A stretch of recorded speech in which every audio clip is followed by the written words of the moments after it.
আসসালামু আলাইকুম। আজকে আমি দেখাবো 10টা অ্যাপস যেগুলো তুমি ব্যবহার করলে তোমার স্টুডেন্ট লাইফে অনেক বেশি অ্যাডভান্স হতে পারবা। আর আমার কলেজ লাইফে আমি এই 10টা অ্যাপস সবসময় ইউজ করতাম কন্টিনিউয়াসলি। আর এদের মধ্যে এখনো কিছু কিছু অ্যাপস আমার ইউজ করতে হয়। তো দেরি না করে আমি অ্যাপসগুলো একটু ডেসক্রাইব করতে থাকি।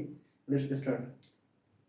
তো ডেসমস অ্যাপসটা আসলে মেইনলি ম্যাথের জন্য, ম্যাথের গ্রাফের জন্য। গ্রাফের যতগুলা সমীকরণ আছে সব, যে কোনো ধরনের সমীকরণ এখানে আমরা এক্সিকিউট করতে পারবো, দেখতে পারবো সমীকরণগুলো আসলে কেমন দেখা যায়। বিভিন্ন ত্রিঘাত সমীকরণ থাকে যেগুলো আসলে বোঝা যায় না, দেখতে কেমন, খাতায় আঁকা যায় না সহজে।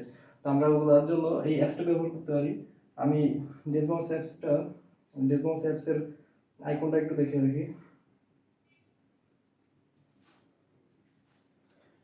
এটা হচ্ছে ডেসমস অ্যাপস, ইনস্টল করে দেবো তোমরা। এরপরে আছে ওসিএস সিস্টেম। ডেসমসটা হচ্ছে ম্যাথসের জন্য। আর ওসিএস সিস্টেম 3D এটা জাস্ট বায়োলজির একটা চ্যাপ্টারের উপর বেস করা।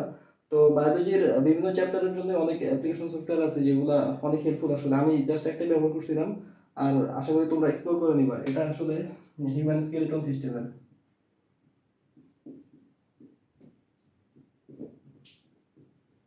হিউম্যান স্কেলেটন সিস্টেমের একটা 3D এক্সিবিশন আমি একটু দেখাই রাখি।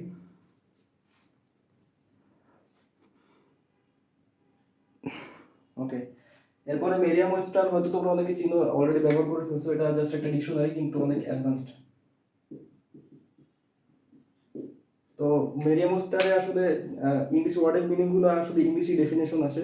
আর অনেক স্ল্যাং এর মিনিং পাওয়া যায় যেগুলো আসলে অন্যান্য দেশি ডিকশনারিতে পাওয়া যায় না। মেরিয়াম ওয়েবস্টার, এটা হচ্ছে মেরিয়াম ওয়েবস্টার।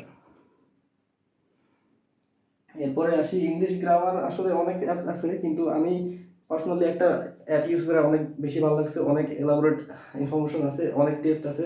আর এগুলো অ্যাপসে আসলে কিছু কিছু অ্যাপসে প্রিমিয়াম সাবস্ক্রিপশন চাই, কিন্তু প্রিমিয়াম সাবস্ক্রিপশন ছাড়াই অনেক ফ্যাসিলিটিস পাওয়া যায়। তো ইংলিশ গ্রামারের জন্য আমি এই অ্যাপসটা ব্যবহার করছিলাম।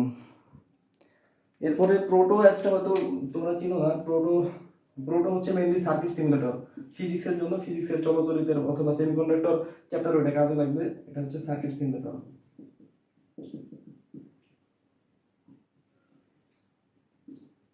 তো আমার পার্সোনালি সার্কিট নিয়ে কাজ করতে ভালো লাগতো। আমি এগুলো অ্যাপস নিয়ে আগে কাজ করছিলাম, তবে ফিজিক্স সেকেন্ড পেপারে যখন চলতরিত শুরু করি তখন এই যে প্রোটো অ্যাপসটা অনেক বেশি কাজে লাগছিল। এরপরে এসটিএমএল ক্রিয়েটর আর কোডিং সি প্লাস প্লাস, এগুলো হচ্ছে আইসিটি বেসড। আইসিটি এর এসটিএমএল চ্যাপ্টারে এই এসটিএমএল ক্রিয়েটর অ্যাপটা অনেক বেশি লাগবে। এগুলো আসলে অ্যান্ড্রয়েডের, মেইনলি এগুলো কাজ তো কম্পিউটারে করা হয়, কিন্তু অ্যান্ড্রয়েড, আমরা যারা অ্যান্ড্রয়েড ইউজার বা সব স্টুডেন্টই হচ্ছে অ্যান্ড্রয়েড ইউজার, আমরা হচ্ছে ফোনে এগুলা এসটিএমএল কোড লিখে এক্সিকিউট করতে পারবো। পরে এসটিএমএল পরে coding C plus plus, C ল্যাঙ্গুয়েজে কোড লিখে আমরা ওগুলো এক্সিকিউট করতে পারবো। তা আমি একটু অ্যাপ দুটো দেখে রাখি।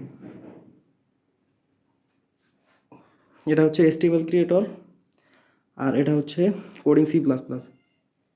এরপরে কালার নোটপ্যাডটা আসলে পড়ালেখার বিষয় কিছু না, কিন্তু নিজেকে একটু মোটিভেটেড রাখার জন্য অথবা টু ডু লিস্ট গুলো থাকে ওগুলো আমরা টেবিলের সামনে মাঝে মাঝে লাগিয়ে রাখি। কিন্তু ফোনে হোয়াইট গেট হিসেবে এই কালার নোটপ্যাডের একটা স্ক্রিন আনা যায়। তো এই ফ্যাসিলিটিটা আমার কাছে অনেক বেশি ভালো লাগছিল, যে ফোনের স্ক্রিন খুললেই যাতে আমার টু ডু লিস্টগুলো চোখের সামনে আসে, বা এখানে কোনো একটা মোটিভেশনাল কোড লিখে রাখা যেতে পারে। তো এই জন্য এটা মোটামুটি হেল্পফুল। আর শেষের দুটো হচ্ছে অনেক বেশি সাবস্টেন্সিয়াল। এগুলো হয়তো ডিজিটাল ডিটক্সটা সবাই চিনো না হয়তো, কিন্তু চ্যাট জিপিটি সবাই ইউজ করি। তো আগে ডিজিটাল ডিটক্স নিয়ে কথা বলি। আমি আসলে আমার পুরো কলেজ লাইফে অনেক বেশি এক্সপ্লোর করার চেষ্টা করছি আসলে কোন অ্যাপসটা বেশি ইফেক্টিভ। তো ডিজিটাল ডিটক্স বা এই টাইপের অনেক অ্যাপস আছে যেগুলো মেনলি ফোনের ভিতরে বিভিন্ন রেস্ট্রিকশন দেয়, স্ক্রিন টাইম কমাতে সাহায্য করে। এরপরে কোন কোন অ্যাপস ইউজ করা যাবে, কতক্ষণ ইউজ করা যাবে। তো আমি এর আগে অনেকগুলো অ্যাপস ইউজ করছি এই এই পারপোজে, কিন্তু সবচেয়ে বেশি যেটা ইফেক্টিভ ছিল সেটা হচ্ছে ডিজিটাল ডিটক্স। তো ডিজিটাল ডিটক্সটা আসলে খুব বেশি কাস্টমাইজ করা যায়, মানে খুবই বেশি পার্সোনালাইজড। আর কোনো সাবস্ক্রিপশন চায় না, এটা হচ্ছে অনেক বেশি একটা পজিটিভ পয়েন্ট। ডিজিটাল ডিটক্স গেল।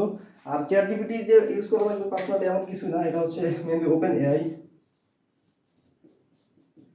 তো এআই এর সাথে চ্যাট করার জন্য আমরা চ্যাট জিপিটি ইউজ করতে পারি, জেমিনি ইউজ করতে পারি। পরে বিভিন্ন প্ল্যাটফর্ম, এখন বাংলাদেশি কিছু এআই আছে যেগুলো অনেক বেশি পাওয়ারফুল। তো আমরা এগুলো ইউজ করতে পারি। তো আমি গ্যারান্টি দিতে পারি, একজন যদি হচ্ছে ওর পুরো কলেজ লাইফে এগুলো 10টা অ্যাপস বা আর অনেকের বেশি অ্যাপস আছে, অনেক কিছু এক্সপ্লোর করার আছে। তো ফোনের যদি এভাবে ইউটিলাইজ করা যায়, বা ফোন থেকে যদি পড়াশোনার ব্যাপারে এত বেশি অ্যাক্টিভ থাকা যায়, তাহলে অনেক অ্যাডভান্স থাকা সম্ভব হবে। Thank you.